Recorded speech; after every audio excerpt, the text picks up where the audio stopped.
In the tunnel. In the tunnel. In the tunnel. You're listening to In the Tunnel.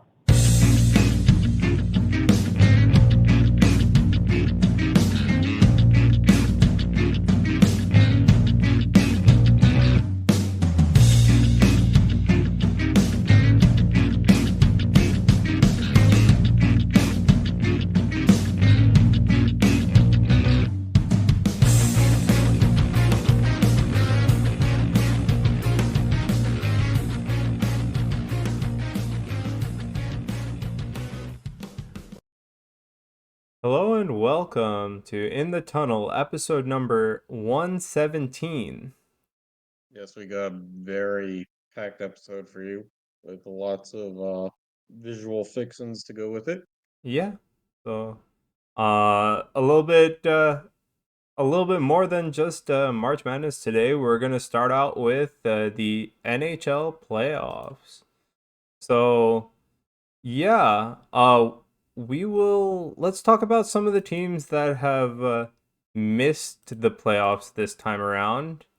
We So got go ahead. Yeah, so from the east, or not the east, but like let's say the metro, right? Hmm. So we have our two teams, Yeah. the pirate, No. the No. Penguins, the Yeah. Flyers, the Devils, and the Blue Jackets. Yeah. And Uh, then we have the Senators, Canadian Sabres, and the Red Wings yeah. Uh, to wrap up the East. mm-hmm. And then we have uh, Seattle, San Jose, Anaheim, yeah, and then we have the Flames, the Kraken, the Ducks in San Jose, and the Blues, Wild, Coyotes, and the Blackhawks, right? yep, So, Blackhawks definitely. yeah, we know that one. Uh, Anything to say about any of these teams aside from disappointment or Yeah, I mean, expectation? I think like the Devils. I can't speak for you because you know your team better than I do. But like, I feel like this year was supposed to have gone rapidly different. I think a lot of the media would say that the Penguin season was supposed to go wildly different, but I think that after last year, it wasn't necessarily a huge reach to say that it was going to go kind of how it did. The Mm-hmm. goaltending wasn't spectacular and they didn't upgrade it. Um, the defense remained a problem when all they did was upgrade the offense. So, I mean, this is kind of what happened. I think the biggest thing was the scramble for the last wild card spot because it was Detroit. The Islanders ended up getting the division spot and it went to the Capitals for the wild card spot, but it was basically between the Islanders, Penguins, Red Wings, and Capitals, and I think the Flyers were also in there. Yes. The differential between the wild card spot and that third Metro spot and the rest of the playoff teams was kind of very startling and Mm-hmm. probably a very telling thing Yep. in the sense of it probably told you who really shouldn't have made it. Yeah. And it just kind of was like a murderer's row of teams that were going to stumble, and one was going to stumble and land on their feet. Yeah, I agree. Um, Aside from that, like I don't know, we all kind of expected some of these teams, at least on the West. But yeah, like I don't know, for the Devils, it was like we expected better of a season, but we got what we got at the end of the day. Especially because the Devils bought into a lot of talent Mm-hmm. in the past year or so. So it was kind of like last year you guys were able to make strides, and you apparently were supposedly supposed to have the supplemental pieces now, Mm-hmm. and then it just kind of deteriorated. I think both through injury and kind of incompetence. Yep. Um, and I really don't know what to make of that. Like, I'm looking at the standings overall, and you know, we're looking at five teams with over 100 points in the East, and then you have another four teams in the 90s, Yep. and yet somehow we had a playoff team make it in the 80s. Yep. Um, or I'm sorry, not the 80s, but like would have been in the 80s if they had lost one more game. Yeah. Um, so I mean, it's nothing like that year. I think it wasn't 2013, but like not soon after that or before that. I remember there was a year the Florida Panthers won their division with 68 points, and this was like before they reformatted things. Yep. So like it's not that bad, but there was a very clear talent differential between some of the heavy hitters. And no, I mean, hockey's a sport of parity, but it kind of really did come down to lucky bounces because I think if you ask people who actively follow the game, admittedly more than I do, I think you would say based on trends and vibe alone, that the Capitals were the last team you'd expect in. Oh yeah. And like Ovi is kind of like falling off a cliff as we speak. I don't, so like game one for them was today. He Yep. didn't register a single shot on goal, I think was the thing. Yeah, yeah. So yeah. So yeah. Anyway, why don't we get into the actual matchups? So we can start it off with the Rangers and the Capitals, as we have alluded to. Hmm. Yeah, this was interesting because like the Rangers just play playoff hockey anyway. Mm-hmm. Matt Rempe, their big fighter guy, actually had a goal in the game today, which was like the most surprising part of it. Um, Yeah. but the Rangers are also like their stigma is just like it may not happen against the Capitals, but Mm-hmm. their stigma is basically that eventually elite goaltending will let them down. Yep. Like that's why Henrik never had a ring. And so I think that once they get past the first round, it gets a lot harder, especially because teams like Boston and Florida uh, are just, and even Carolina are just equally as hard defensively as what the Rangers are. And so if Yep. they have to get into like a low scoring matchup, I don't know who wins. Yeah, but on the other side, you have the Capitals, and I mean, like, as much as as much as we're saying like Ovi's fallen off a cliff, I mean, their team still plays the same as it has. I feel like, regardless of if the production is there or not. Yeah, I think they're too scared to tailor it at this point. Like Fair. that's a thing about an aging core is Mm-hmm. like their versatility is no longer at the point where it would have been. Yep. So there you kind of pigeonhole yourself into only playing a certain type of game. Yep. So, I mean, we'll see how it goes. They still got a few more games left, but on to the next matchup, which is Carolina and the Islanders. This is the matchup that I think I said last time because I think that happened last year too. Is like this is two teams that really just have no desire to score. And yeah, Carolina added Gensel and Kuznetsov, who are scorers, but Yeah. like in terms of play style, this is like a 2-1 game every game of Oh this yeah. series. And But they have fun like doing it.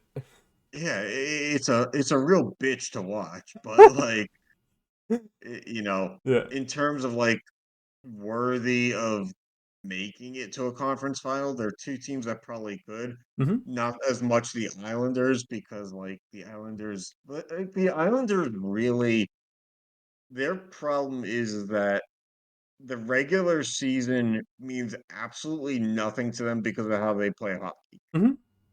It's like they're built for playoff hockey, but the regular season doesn't work that way. So then Yeah. like half the time they don't make it in despite the fact that they're the perfect team for this time of year. I know. It's like you're like, well, there's like a coin flip. Do the Islanders make it? And then if they do, it's like, all right, well, let's see a completely different brand of hockey from what we've seen in the regular And season. that's how we got the Islanders in the conference final a couple years ago. Yep. So I mean, I'm actually like, as much as I don't want the Rangers to win, and like I'll be the first one to cheer loudly if the Rangers lose in the first round. It would be kind of cool to see a New York versus New York matchup. Yeah, it'd be like the Subway series. Yeah. But So- anyway, let's move on. Boston and Toronto, which is like the Man, the like, classic matchup that happens like every year in the playoffs, regardless of the format. yeah. But like now it has to happen more because of how they changed it to top three. Um, But like, I'm so tired of seeing Toronto in the playoffs, and I feel like they do nothing. because they play Boston every year. But like, I don't And see any Boston beats the difference. shit out of them. But like, I don't see any difference in their play, and they keep like adding and losing players and this and that, and I'm just like, it's the same team. They're just gonna get stomped, and all right, Yeah. let's keep going. And this is the thing is like, as much as it sucks to say this, is like Boston just keeps finding guys to stay in the mix.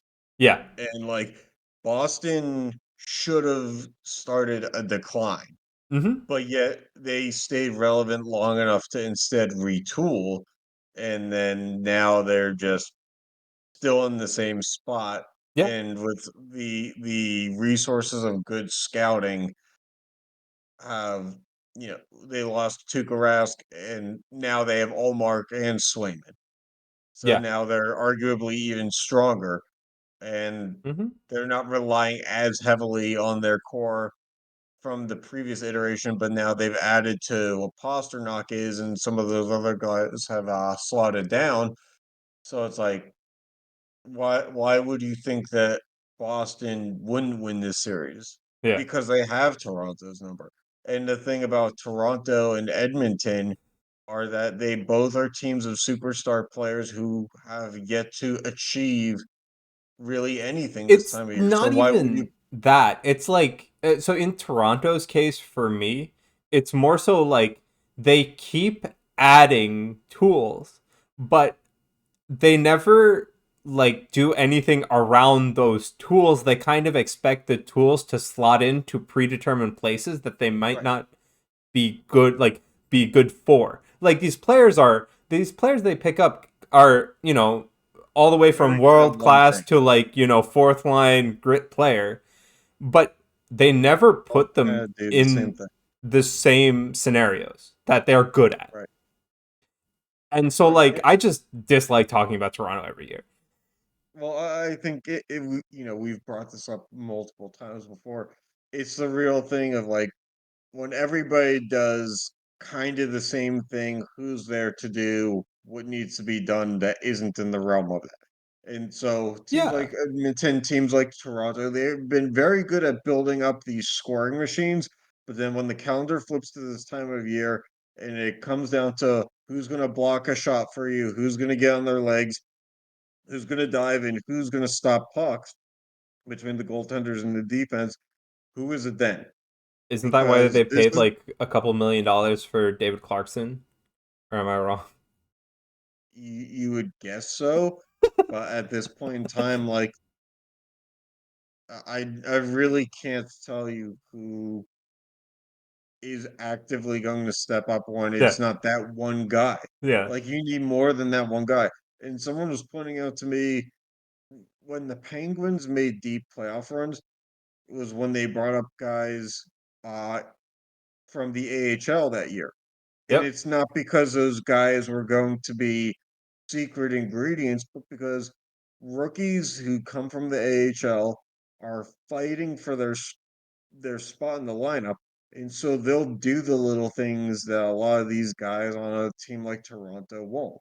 Yeah, but you can see also that like Toronto is very stacked up top. They have a lot of pieces up top, but you kind of need those, consistent, like not only the guys who want to prove themselves from the AHL, right? You need those players, but you also need that guy who is who is an NHLer, but more of that role too, to kind of lead these guys from the AHL who are coming in. Mm-hmm. And I don't think they have much of that either. But, we'll see. You think Anyway, Boston too? Are we on the same page there, or do you think that Toronto has more of a chance than maybe I'm giving them credit for? I again, I'm tired of seeing Toronto do the same thing every year. I think Boston has this It's going to series. be like that for another decade. They're not actually going to move anybody. Yeah. I think Boston has this series though. Um On to what my favorite matchup of the East is. We have Florida and Tampa Bay. Oh yeah, this one is like head and shoulders above all the other ones in terms of like this is going to be fun. It's even matchup in the sense of talent. Yeah. Uh, it good goaltending. Yep. So like I think that Florida is out for blood given how last Oh, year went I have because Florida in this series. 100%. absolutely. I think Tampa is far from what they were. Mm-hmm. I think that playoff experience though is the absolute biggest weapon. Yeah. Once you have the recipe and once you've done it to the frequency that they have, Mm-hmm. you absolutely are in it every year until the contracts fall apart. So Yep. I think that's kind of where Tampa is right now. So you can't really pass them up. Yeah. Um like aside from that, like I just think that having that type of matchup where both teams are pretty close. I think there's like 4 hours or so in between both cities. And it I just didn't makes realize that that they're like both in state. yeah, it makes that like, it's just so much more hype, I feel like. They don't have to travel far. You know, I really think like, you'll get a bunch of Miami fans in Tampa. You'll get a bunch of Tampa fans in Miami. It's going to be a great like playoff type atmosphere, I feel like. Mhm. Well, Sunrise is like 45 minutes from Miami. Yeah. Yeah. So, I mean, so maybe like 3.5 hours, not even four. Uh. But yeah, Yeah, so I mean, it would be like it would be like if New York the Rangers played the Islanders or the Devils in the first round, right? yeah, Like that would be like yeah, there will be fans of other teams. yeah, and it will be, and it's not even going to be a little because even now, like even though like you have New York and Washington, right? You're gonna get both fans, but like Mhm. if the fan bases are so close, there's gonna be a lot of spillover. Yeah, I wouldn't be surprised because I know Nashville's doing a location restriction. I wouldn't Mm-hmm. be surprised if the Florida teams are doing a county restriction. Well, we'll see. I guess. But moving on to the Western Conference. Yeah, Uh, so here are our Western Conference matchups. We will take a look, let's say Dallas and Vegas first. yeah, so I mean Dallas is like the heavy hitter of the West, but Vegas is doing that thing that they did, last year where Yeah. technically they aren't cap compliant, but a lot of their cap is injured right now. I Mm-hmm. know Mantha is, and then there's like two or three others. Yep. So like this is kind of like the if everybody gets healthy all at the same time, the cap no longer matters in the playoffs. Yeah, yeah, So the cap restriction is lifted basically. so this is kind of like I, I don't want to say Vegas found a loophole, but they kind of did in the sense of like they can be a weaker team in the regular season, but I get that you still have to get the wins. Yeah. But like, as long as they're like bad enough to just make it, they become stronger in the playoffs. Yeah, and You I just wouldn't have really to, say this like they found this loophole. I'm pretty sure most teams probably knew about it. but But like like executing it for the second year in a row is a little bit weird. yeah, yeah, yeah. What I'm saying is like they must have found like a way to kind of make it work, right? Because it's kind of hard to have a lot of your cap injured and still be good enough to make it. Yes, And it is. you know, like I don't want to see, bad injuries to good players. I don't want to see bad injuries to any player. So, it's like Isn't it in isn't what the scenario would other teams have had that ability? but isn't the flip side of this like right now if the Knights had 26 on their roster and instead of like this is a time of year where like you don't have to necessarily send somebody off the team or Mhm. like option them to the AHL or anything like that. They just get added to a taxi squad. Yeah. So it's also like roster room manipulation too. You basically can have four more players on your NHL roster and just scratch them. Yeah. Well, I mean Like like other teams don't have that luxury because they're not trying to manipulate. yeah, but I mean if it's like they'll probably talk about it now that it's the second time it's happening this year. You have to assume that they'll talk about it in the, yearly GM meeting, owners meeting or whatever it is. The Gary Bettman fundraiser club. Yeah, basically. And we'll see because like I agree it's kind of suspicious that it's happening for a second year. And if there are egregious loopholes cuz like you have to admit that there are some cases where somebody is ready to come back in the playoffs and that should not be stopped from happening. Hmm? But if you're seeing that there are these egregious uses of this, maybe you have to shore that up. But again, we'll see. It's one team doing it. If and I'd also be more worried if it was more than one team doing the same thing. All right, moving on. Jets and Avalanche. I think this one is pretty good too. I think I the yeah. Avalanche wasn't. They're not what they were 2 years ago. They obviously have been hit hard with Yeah. McKinnon being injured, and they've lost guys from cap casualties. Um, Mhm. but Winnipeg seems to be on the rise too. Oh And I don't yeah. know that Winnipeg is at the level talent wise that Colorado is at, but I think that also kind of works to I make mean, this a bit of an even matchup. but I think like Winnipeg has like this sort of momentum to them, right? That I feel like But they'll I also think that they're an easy team to root for. Oh, definitely. Yeah, Um, I mean, I don't have much else to say about this. Like, I think this matchup is going to be pretty good to watch, especially from an outsider who has no emotional stake in this game. I kind of want to look at the futures, team futures to see. Or I guess I have to look at the playoff series props. So DraftKings has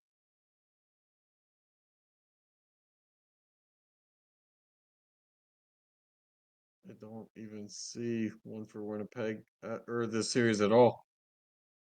All right, scratch that. But yeah, we can say so. Vancouver's minus 150 to win their series against Mm-hmm. Nashville. Yep. Um, Nashville, I feel like are. I know this is maybe a little bit more of a traditionalist way of thinking, but like, is Nashville really back all the No. way up? Yeah, I wouldn't expect them to be. I feel like they're a team that no matter what they do will have some massive holes. Mm-hmm. Definitely.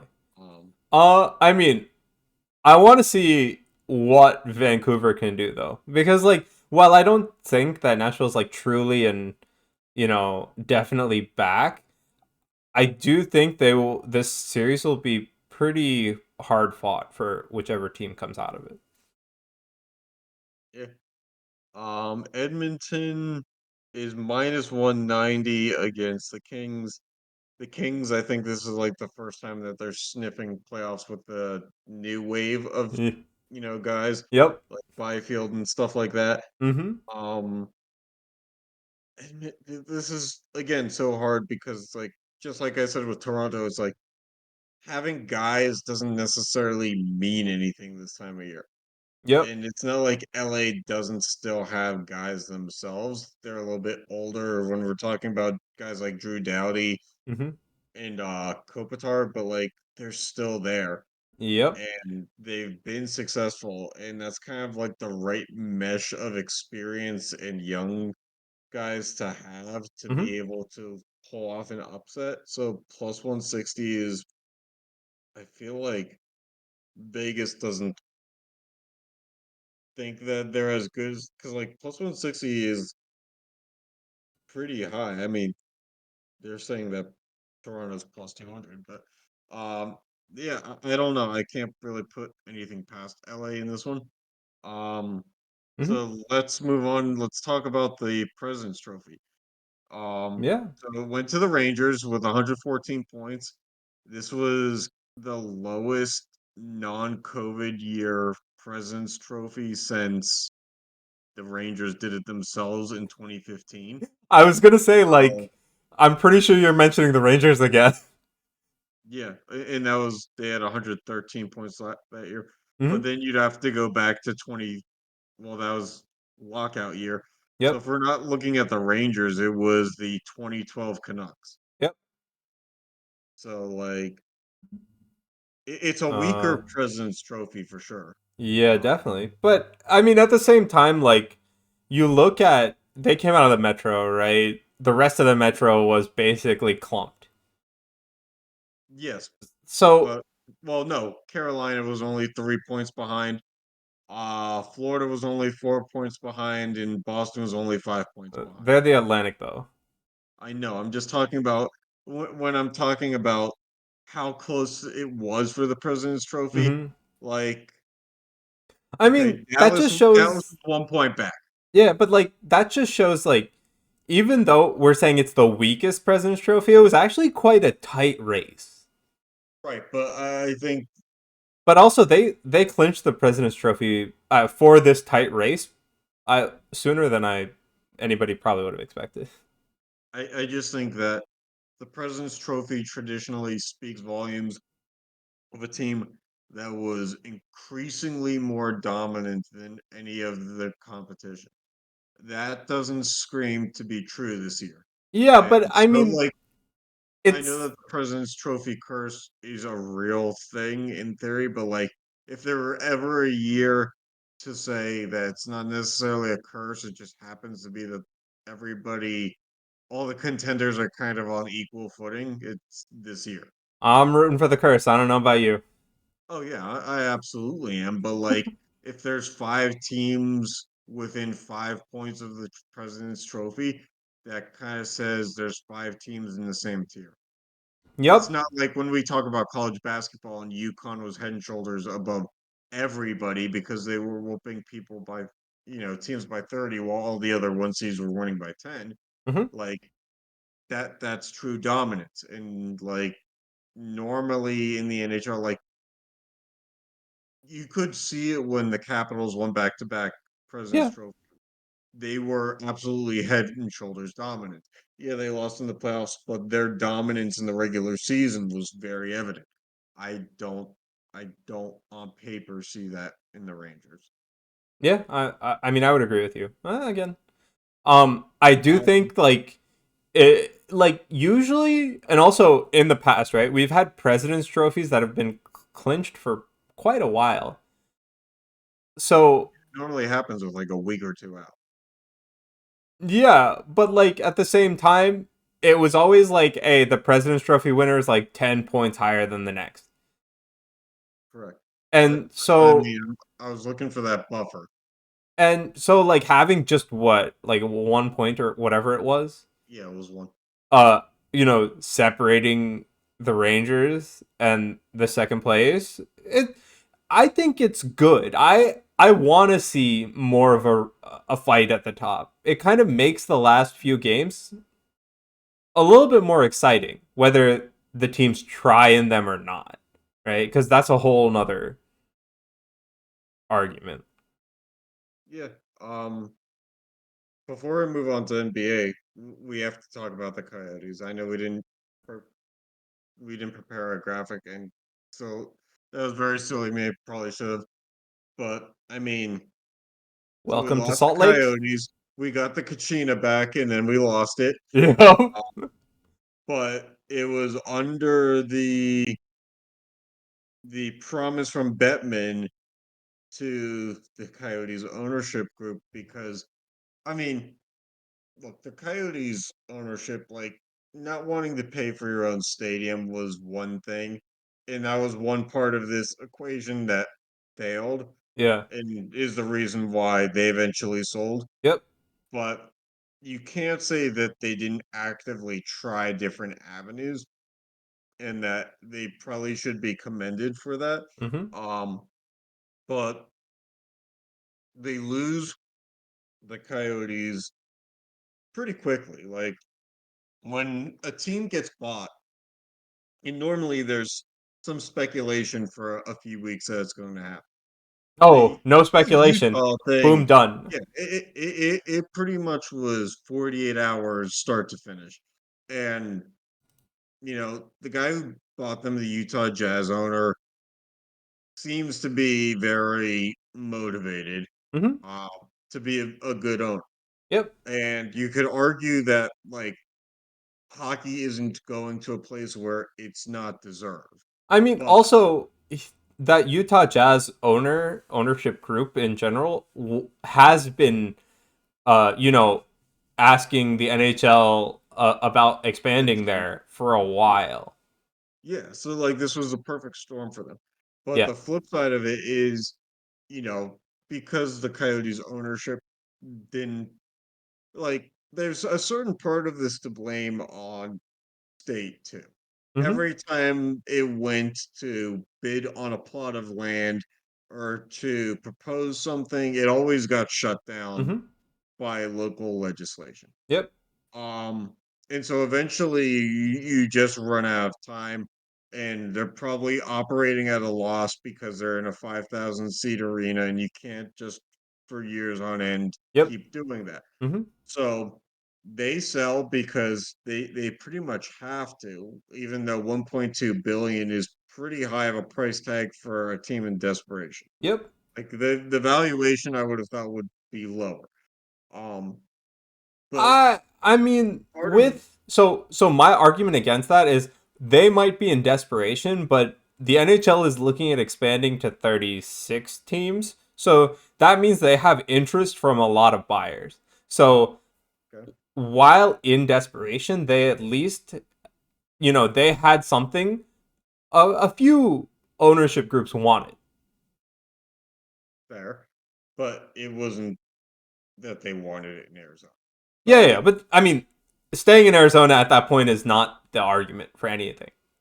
okay, well, it is the argument in the sense of the Coyotes owners on the way out, as part of the deal sanctioned by Bettman, were promised priority access or priority choice in an expansion team. Mm-hmm.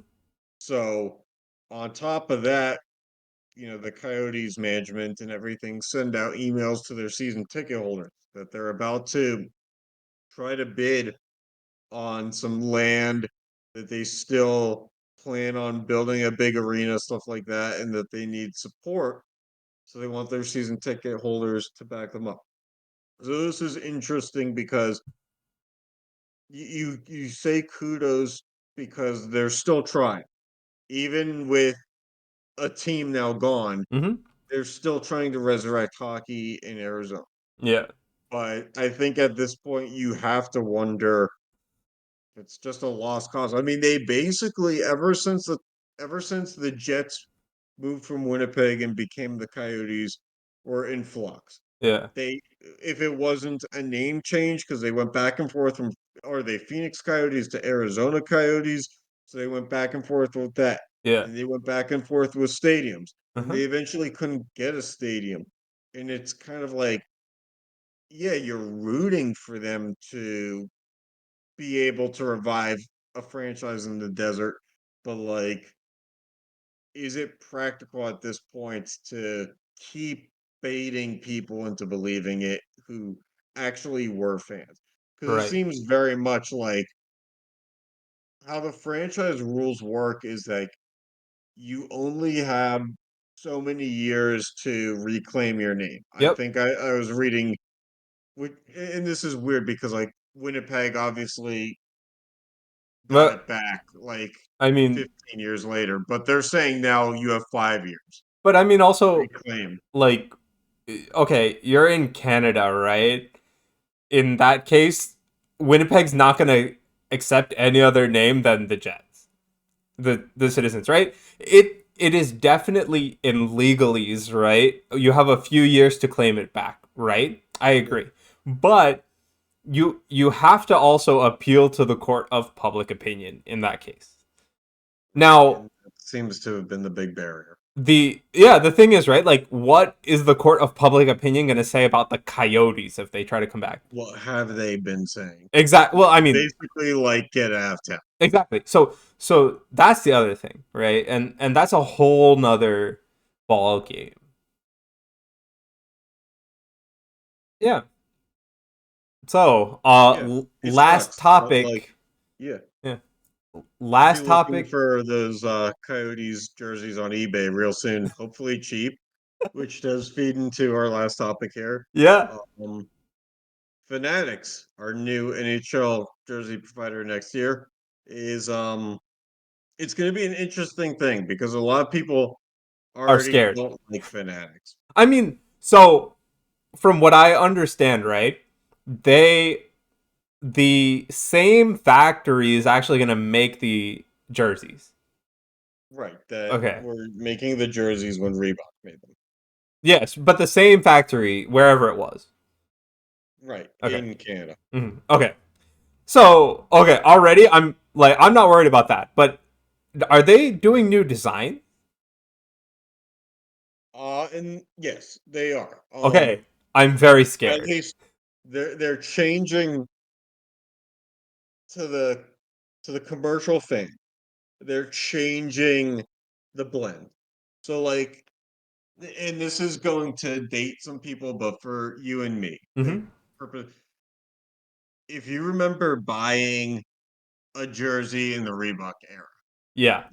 like for the Penguins back then, they had the Vegas gold, Yeah. and the numbers on the outside were the Vegas gold, on the inside were the white, Mhm. and I think between the white and the Vegas gold was a black layer. Yes. So you had three levels of fabric that was stitched there. You had the stitching of the outer layer, then on top Mhm. the stitching of the inner, then you had the number. Yeah, okay. So that's what's changed. And it somewhat has changed under Adidas, but it's continuing to change more under Fanatics. Is that instead of getting those layers on your stitch jersey, if you're going to pay the same money as you have been, you're going to get one layer and you're kind of going to get a little bit of the Jersey approach where it's like all sublaminated into one layer. Okay, so I mean and but also so they're going to keep like the Adidas uh pricing from what I've heard. Relatively. Yeah. If you want all the layers like you would if you were a player on the ice, it's going to cost you over $400. But Adidas doesn't currently offer that. Right. Okay. That's where this changes. Okay. Is Because because like that's fine. I think if you're gonna offer a like I'm pretty sure they're offering the what you're saying is an extremely close to on ice authentic experience. Yes, that's an on ice authentic, true to players wearing. Then Which, charge, sure. yeah, but like, yeah, it's great to have, but like, I understand the price point. What I don't understand is the price point being 100 and some dollars different. Like, So we're like talking like I think your base stitched is going to be somewhere in the neighborhood of like 210 to 250. I thought You're still okay, adding $170 or whatever it may be to get up to $420. because I think right now, right? So you have the press on that's like 140 or so, 150, Yeah, right? most press-ons, regardless of sport, are like somewhere between 130, 150, Yeah. And which then is you insane. have the Stitch, the current like Adidas version, and that's like 170 to 220. 210, 220. Yeah. And okay, so regardless of what I think of those prices, like if they're not making changes to them, okay. And if they're adding a premium option, sure, right? The fact that it's $400, I would need to see what quality comes out and what they're doing to, like how does the authentic on ice jersey look on the player, and is that what I'm getting? Okay, if that's Right. true, then okay. I mean, like, as much as I don't like the price, like it's a new offering. If this is the first time like we're getting this, like okay, maybe they need to work out some kinks and stuff.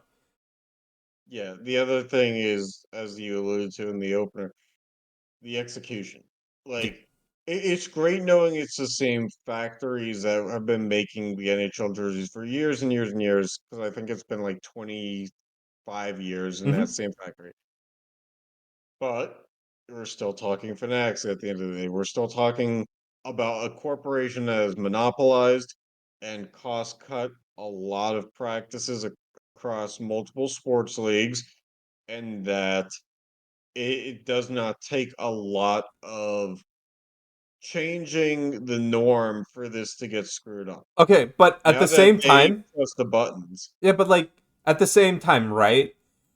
Okay, Fanatics has been in a lot of controversy, I'll say, right? You have most recently with I think baseball, right? MLB.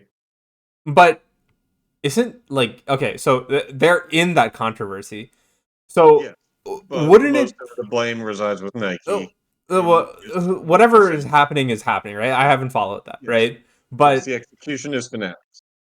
the point is that like if Fanatics fails at this and customer sentiment is terrible, doesn't that company just go under? No. Instead, what they've done is they've launched a sports book, which is a very smart move because when you're collecting on the same people that you're selling the shirts to, you will always collect more money. Oh, So gee. that makes this monopoly even harder to kill Oh. because now you have more lines of income. On top of that, Fanatics has bought out most college bookstore websites. So instead of it going through like Barnes and Noble College now, well, Barnes and Noble College got bought by Fanatics. Oh, So Jesus. now all your favorite colleges, Fanatics makes money off of them. So Fanatics not only is very hard to kill, now that they become the exclusive merchandiser of the NHL, unless you're going to buy, unless 90% of NHL fans are going to buy their gear from DHgate in China, AliExpress. Fanatics will not die. Yeah, fair. I mean, like, okay, I just want to see like what comes out. I want to see what of this new on ice equivalent offering is like, and then I'll make my decision. But I really Question don't think like is, the merchandising part of their company can handle another scandal. um, Because they, regardless of if it's they haven't Nike's changed fault, MLB jerseys, so it doesn't matter. but regardless of if it's Nike's fault, everybody knows Fanatics is involved in it. So but yet they're still the number one. yeah. Like it's amazing that like a brand like Dick's Sporting Goods still exists, and it probably won't for another 20 years. Oh, dude, 20 is a lot, bro. I know, but like that's the thing is like the only thing keeping Dick's Sporting Goods from not being owned by Fanatics is the fact that Fanatics is strictly a fan merchandising store. Yep. If Fanatics wanted to start selling you basketball shoes, they would own Dick's Sporting Goods in 6 months. Yeah. All right. On to the That used to NBA. be your owner. That's Michael Rubin. Anyway, on to Yeah, the NBA where we have the playoffs for them. Uh yeah. So the we have to again for a second revisit the play in for these 8, 9 or 7, 8, 9, 10 seeds. mhm. Again, you can argue the most dumb thing. Like there have been years where teams have like last year the Heat went from play-in all the way to the finals. Mhm. This year the Heat were in the same spot, but Jimmy Butler got hurt. Yep. And they're in the 8 seed and they're playing Boston. But more years than not, this playing to a non super fan is kind of a dud. Mhm.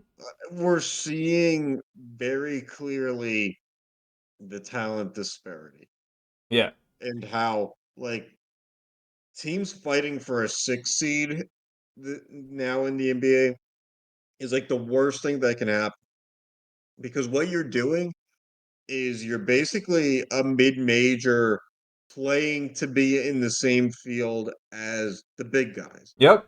Like, yeah, the Suns have Bradley Beal, Kevin Durant, and Devin Booker, Mhm. and the Suns got the 6 seed. Mhm. But like, what it means is like you're just the one team that escaped having to fight for your life, and so Yep. there really isn't a lot of appeal to this anymore. And if you watch the games, like the Bulls made the play in the East, and then proceeded to get absolutely obliterated Dumpstered. in both of their games. Yep. So then you ask the question of like, and I have friends who are Bulls fans who are like, we should have just blown it up this season, but because of the fact of the play-in, why wouldn't they like go for it? And so this is where it kind of is like a lost cause. Yep. Teams that very clearly should not have been in the mix were just granted another 4 days of play. Amazing. Don't understand why. So anyway, we have Boston in Miami, as we did last year. Yep. Um, Boston proceeded to win by 20, despite I have a friend who's a Heat fan being like they shut down Jalen Brown and Jason Tatum. And Ah. my friend who's a Heat fan is like, so I think we got this in the bags. They still lost by 20. I'm sorry, your So friend who's a Heat fan is delusional. yeah, and I told him that, and he was like, "No, we got Heat in 6." And I was like, "Dude, you took the best two players on the floor out of the game and still lost by 20." Um, I do like the potential matchup between the Magic and the Cavs. I think they're Mhm. both two teams that, in the post LeBron era, are easy to root for, and one of them Yeah. is guaranteed a second round appearance. I know that the Cavs have made the playoffs and lost in the first round a few times Mhm. since LeBron left. The Magic being not even a playing team, but like just a 4 or 5 matchup here. This is like I could see it going 7 games, and this is like the Yeah. one time where I would actually tune in because they're two up and coming teams. If Donovan Mitchell doesn't leave the Cavs, that is like it's very interesting to see how they match up. But Bro, like the rest of these matchups are so very different. with basketball contracts and how the players have like so much power to just be like, "Hey, I'm not playing until you trade me." I like we say these teams are up and coming, but like tomorrow their roster could literally just implode. Well, yeah, and people think that Donovan Mitchell has wanted to go to the Knicks for like the past 4 years. The fact of the matter is, he's now in year 2 or 3 Mm-hmm. since being traded from Utah to Cleveland. Yep. And it's like, well, why wouldn't they try to keep him around? Yeah. Like, if there's any one thing that cancels out the whole trade thing, is that NBA players can sign for enormous money. Yeah. And the team that is currently writing their checks is the team that can give them the most money. So why wouldn't they resign? Yeah. And then just another year or two later, and then a team like the Knicks is out of they can't pull off that trade. Yeah. So, we have Milwaukee and Indiana. This one's interesting because like Indiana being back in a semi-relevant place is a nice story for the NBA. Oh yeah. They have up and coming talent. They traded for Siakam from Toronto, Yep. but they're still the 6th seed. And the Bucks are have been hyped, well, not necessarily hyped, what's the opposite of hyped from the media as being like the worst team in the NBA, despite the fact that they're the 3 seed, despite the fact that they fired Mike Budenholzer when they were like the 2 seed in the East in like December. Yeah, I And was then I remember and talking then about this hired with Doc you Rivers. and we're like, what the heck is going on, bro? Yes, and then they hired Doc Rivers, and he seemingly the media thinks that he still has not figured it out, despite the fact that they only fell one spot in like 50 games. Yeah. So this But one's interesting because like I think Milwaukee blew out Indiana today. mhm. I wouldn't be surprised if this series goes longer, But but I just my thing don't know is this time of year what you can do about Giannis. your team was 30 games into the season and there were two in the conference. Like what the heck premeditates this coaching With a coach that won a bomb? championship. Yeah. Like I can't get over talking about Milwaukee unless we talk about that. And this is just ridiculous. Like, if they end up losing in like 7 here, like I'm gonna be like, bro, you guys had, That's the Doc Rivers effect. That's the thing is like I can pull up the score and it'll tell me that Milwaukee blew the doors off of Indiana today. It was 109-94. So not blew the doors off, but at one point I think they had an even 15. bigger lead. Mm-hmm. Um they had a 30-point lead at one point. Mm-hmm. So but it is Doc Rivers. Mm-hmm. And Doc Rivers for that one championship he won with the Celtics was great because he was able to not mismanage talent then. But every year since, whatever team he's coached, he has mismanaged. Yep. And why would I think any differently now? Yeah. Anyway, on to the other MSG team and the 76ers. Yeah, so the Knicks and Sixers, this one is interesting because the Sixers kind of sputtered because Embiid got hurt Yep. and it was kind of like what were they going to do? So they ended up trading away a lot of guys. Yeah. They brought in a few guys, but like it was kind of like the guys who could tread water the best. Uh-huh. And now Embiid is back, but like, can you trust the durability? And then like the Knicks don't have one guy who matches up with Embiid or Tyrese Maxey very well, but they do have Jalen Brunson. All I I don't know know if I trust anybody else. All I know is while the Rangers and Knicks are in the playoffs, like I am staying the heck away from MSG as much as possible. Yeah, that's probably a safe call. So, man, Let's it's move not on to gonna the West. like just having both of them there is gonna be a wild uh place. Yeah, more wild than when Billy Joel comes to town. All Anyway, right. moving on to the West. Yeah, in the West, let's start with Oklahoma City. Yeah, everybody knows Oklahoma City was the 1 seed going into the season. Everybody expected it. Yep.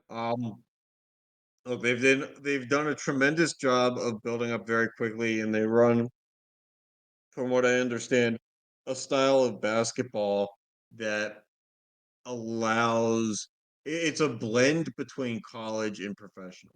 Mm-hmm. And so it allows for an easier transition for young guys who played a year of ball in Mm-hmm. college. And so it's paid off very well.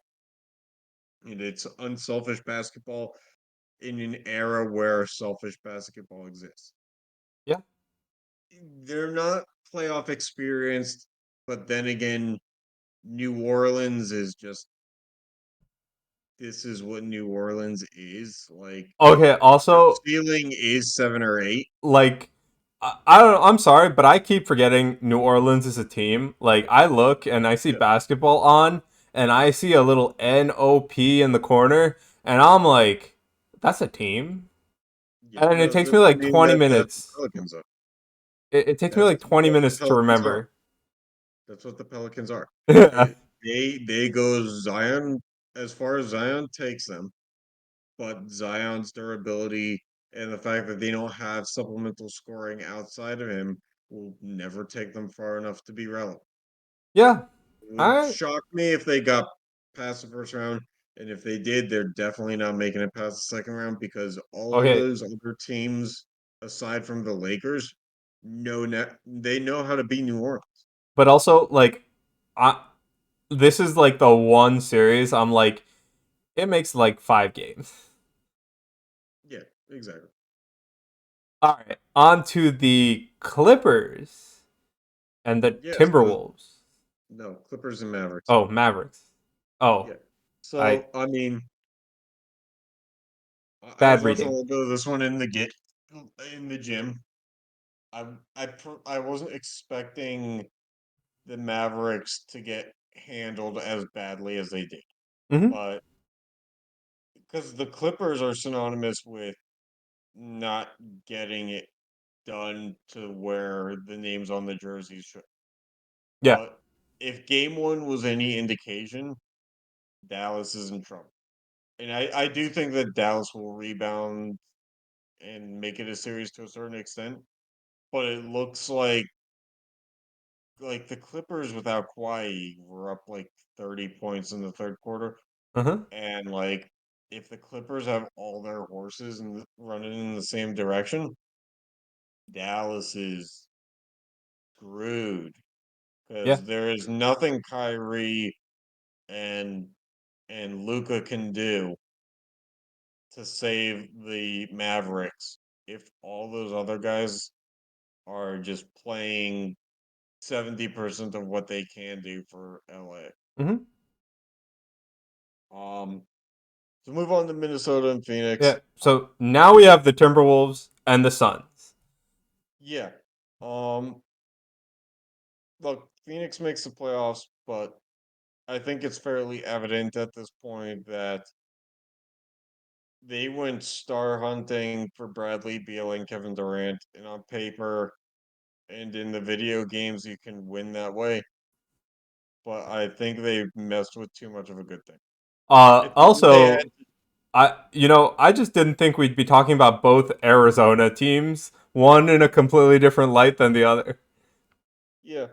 I mean, I think that like the Suns had to get rid of DeAndre Ayton because they needed Yeah. like a true big man. Yeah, And yeah. they needed to get out of Chris Paul because he was 39 years old. Uh-huh. But I don't know that getting rid of their whole bench and getting rid of a lot of depth and getting rid of a lot of salary cap room to get a 36-year-old Kevin Durant and a 31-year-old Bradley Beal. Mm-hmm. Like it's shown that they can only win games with off. Defensively, they are horrible. And as a Suns fan on the East Coast, because I don't stay up to watch all the regular season games, it's a tough watch. I think that their window of contention is closed. I think Yeah. that when you have Booker, Durant, and Beal, they should have been a lot better than a 6 seed. The fact that they're not goes to show that they screwed this whole thing up. And now they're in hell for the rest of the careers of Durant and anybody else who's locked, because they are locked into 3 max contracts. So they Oh, they have can't do 3 max anything with this. contracts? Oh, dang. Well, I think Durant's on a max, Beal's on a max, and Booker's on a super max. So, and they just gave $70 million to Grayson Allen. Okay. Well, So I mean, there's no money left for anybody else. yeah. All right. Last matchup of the West. So the Nuggets and Lakers, this is wild because I can't respect the Nuggets for the fact that the best player in the NBA really does not give a shit about basketball. Yeah. He's such an indictment on the game, but yet he's so lackadaisically dominant at the game. And the other side of it is the Lakers, for all their glory and all the LeBron love that they get, at the end of the day are still a very bad team that had to, again, just like last year, I think, or if not last year, 2 years ago, go through the play-in rounds hmm to get in. So I can't take them seriously. And again, this looking back at the in-season tournament just goes to show why this was absolutely meaningless to implement an in-season tournament with $1 million cash prize, was the fact that the team that won it barely made the playoffs and had to play 2 games to get it. Um, Yeah. I mean, so again, I have my own qualms with the in-season tournament, and watching the in-season tournament did not make them go away. no, Uh, but we can get to that when sure. when the regular season comes back next season. Yeah, let's move on. But yeah, that's our NBA stuff. Now it's time for the fun part, I believe, which is we're finishing up the wheel today.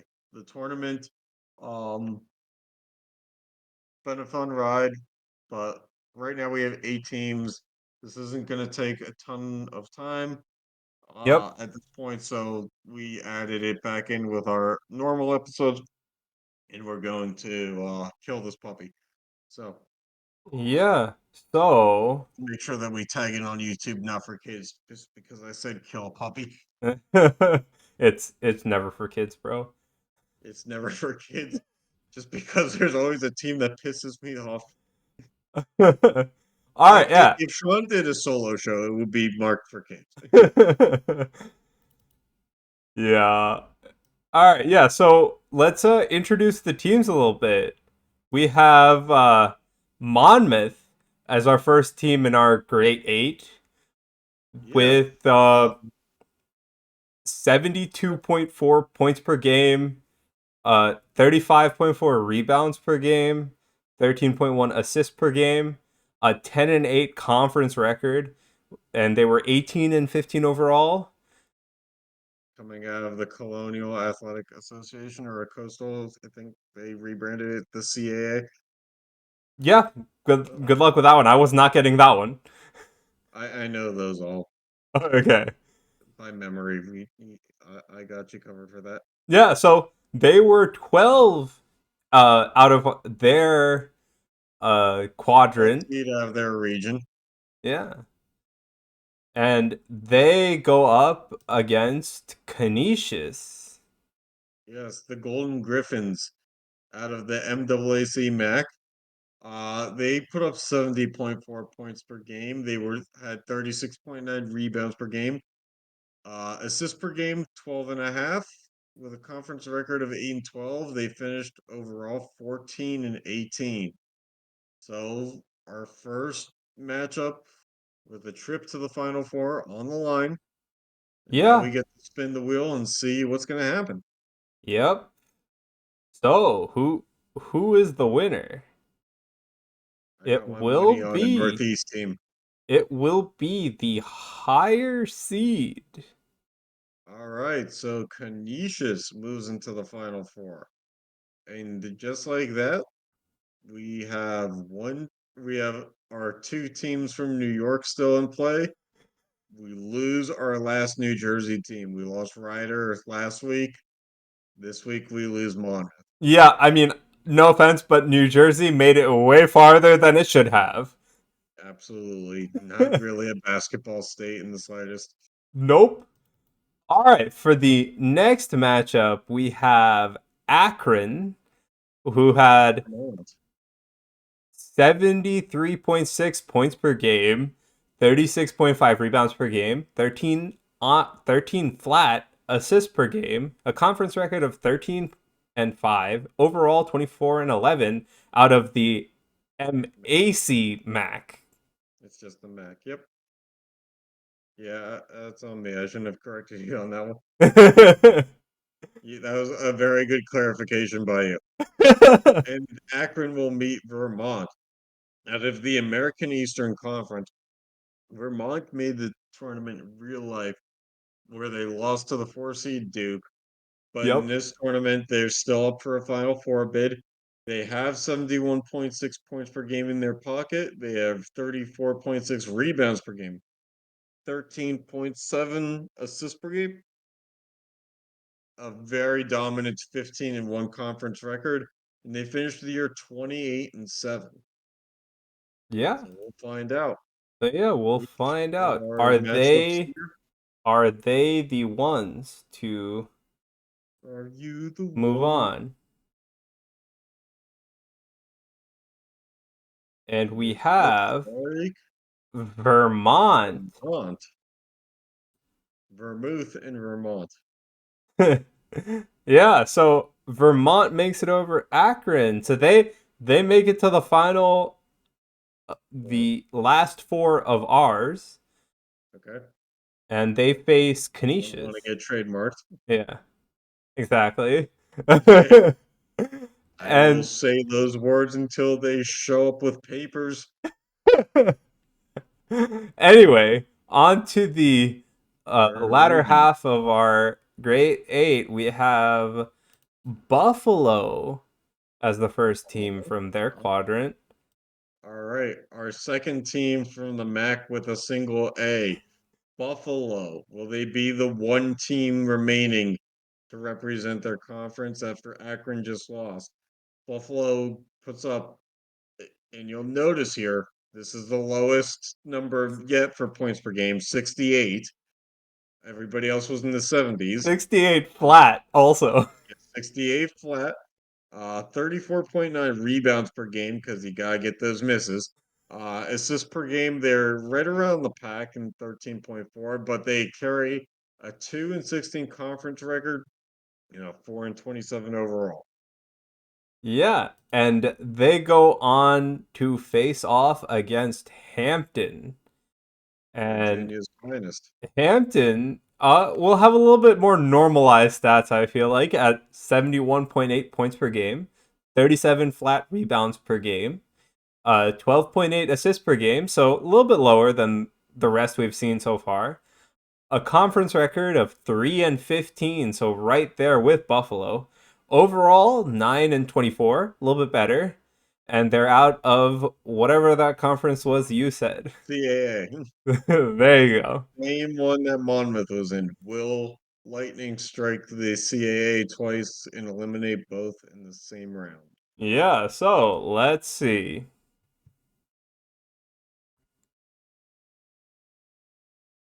And it looks like it will. It is the lower seed, so Oh. Buffalo All right, is, so Buffalo moves on. This was yeah, the parity pick. This was the ultimate parity pick. The worst team in the bracket by far. But by the second far. worst team was Hampton. Oh yeah. So this was our great matchup. But yeah, Buffalo moves on. So who will face This them was the first? absolute opposite of the Panthers and Lightning. Yeah. First, we have Oklahoma State. They have 70 flat points per game, 71, sorry. Mhm. 33.7 rebounds per game, 13.4 assists per game. They have a conference record of 4 and 14, overall 12 and 20 out of the Big 12. All So, right, and they will be meeting out of Missouri Valley Conference, the MVC. They're going to meet the UIC Flames. They put up 70.3 points per game.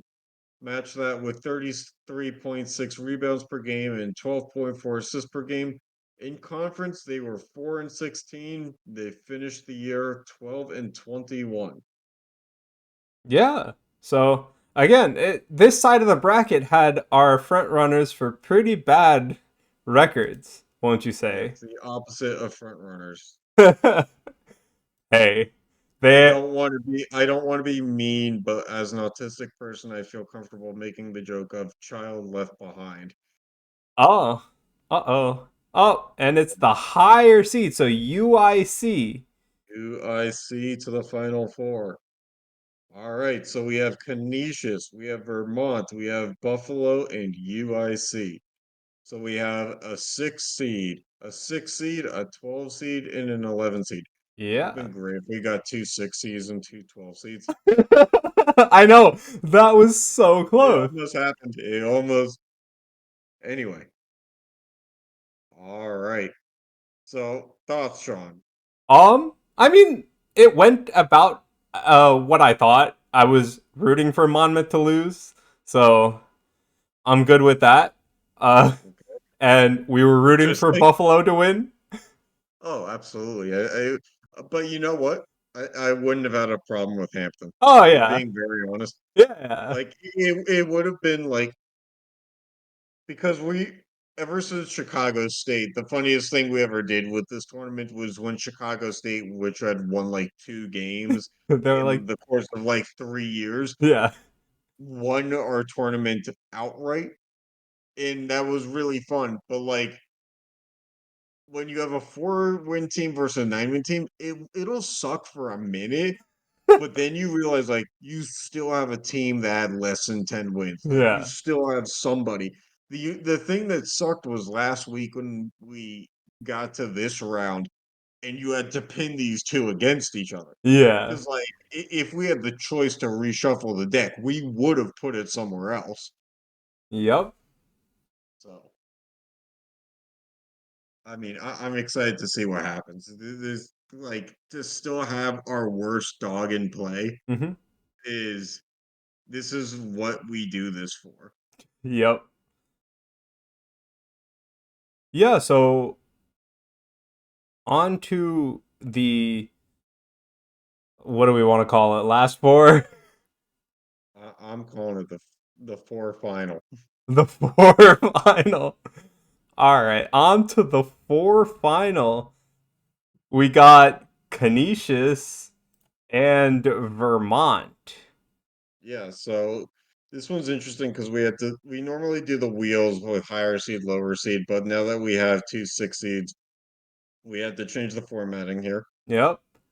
We have And logos in all their glory, yeah. and let's see. It So looks like it'll be a golden opportunity. It's going to be Canisius. it's Canisius making it to the top two. All right, top two, or we could just say final. Yeah. Finals. Top two. Same thing. Yeah, All right, and then playing we for a have championship. They can't say that one's going to be a trademark. yeah, fair. Anyway, we have Buffalo and UIC, two of All the right, worst worst teams teams. left. Yeah, two of the worst teams in the bracket, actually. All right, here we go. Here we go. I see in Buffalo. All right. I mean, we know who we're rooting for here. And it looks like that rooting potentially is going to pay off. Oh, Oh, on the line.